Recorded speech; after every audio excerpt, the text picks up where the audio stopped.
एक वैश्विक इवेंट बना और इसका श्रेय आदरणीय प्रधानमंत्री जी के विजन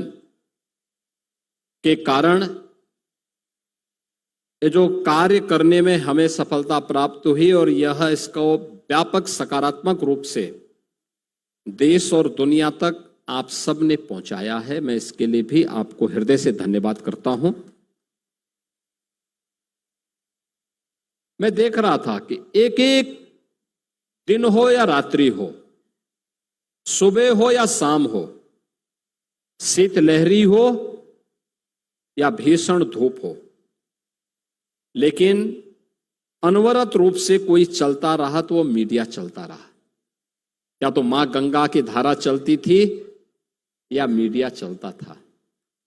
और आपकी जो ये भूमिका थी सकारात्मक रूप से आगे बढ़ती रही और महाकुंभ प्रयागराज नए रिकॉर्ड बनाने के लिए उतावलापन दिखाते हुए 66 करोड़ 30 लाख से अधिक श्रद्धालुओं को मां गंगा, मां यमुना और मां सरस्वती की इस त्रिवेणी में आस्था की पवित्र डुबकी के साथ जोड़ते हुए एक नए रिकॉर्ड को बनाने के लिए आगे बढ़ चुकी थी। बहनों और भाइयों,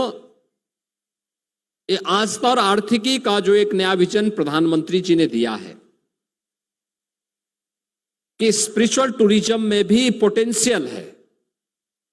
और उस पोटेंशियल का आधार कोई राज्य बन सकता है तो उत्तर प्रदेश बन सकता है। अभी गत वर्ष ही उत्तर प्रदेश में 2024 में 65 करोड़ श्रद्धालु और पर्यटक उत्तर प्रदेश के अंदर विभिन्न तीर्थ स्थलों में आए थे। अयोध्या धाम आए थे, काशी आए थे, मथुरा वृंदावन आए थे, प्रयागराज में आए थे, चित्रकूट में आए थे, मां विंध्यवासिनी के धाम में आए थे, गोरखपुर में आए थे, सुख तीर्थ में आए थे, नैमिषारण्य में आए थे। और अकेले प्रयागराज में 45 दिन में 66 करोड़ 30 लाख पर्यटक और श्रद्धालु आ चुके हैं। यानी नए नए रिकॉर्ड बनते हुए दिखाई दे रहे हैं। प्रयागराज महाकुंभ ने उत्तर प्रदेश के अंदर 5 स्पिरिचुअल टूरिज्म के कॉरिडोर उपलब्ध करवा दिए। प्रयागराज से मिर्जापुर और काशी का एक, प्रयागराज से अयोध्या और गोरखपुर का 2, प्रयागराज से लालापुर, राजापुर और चित्रकूट का 3, प्रयागराज से लखनऊ और नैमिषारण्य का 4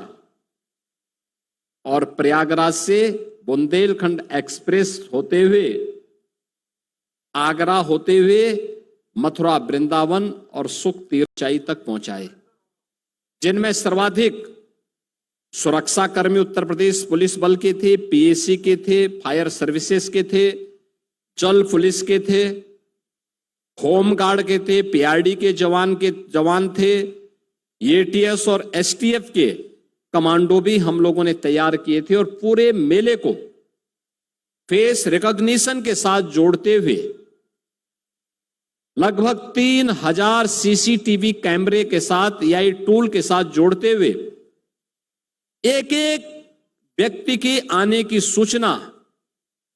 और उसके चेहरे की पहचान के साथ साथ डुबकी कितने लोग लगा रहे हैं उन सब की काउंटिंग की भी व्यवस्था उसके माध्यम से हो रही थी। और मुझे उसी से सहायता मिल रही थी। मैं प्रयागराज आता था तो यहां पे तो प्रत्यक्ष देख लेता था, हवाई सर्वेक्षण कर लेता था, लेकिन जब लखनऊ में या कहीं रहता था तो 3000 कैमरों को ही मैं एक एक करके देखता था। 360 डिग्री तक जिन्हें घुमा करके देखा जा सकता था और एक एक एंगल से हम लोग एक एक क्षेत्र को देख सकते थे कहां पे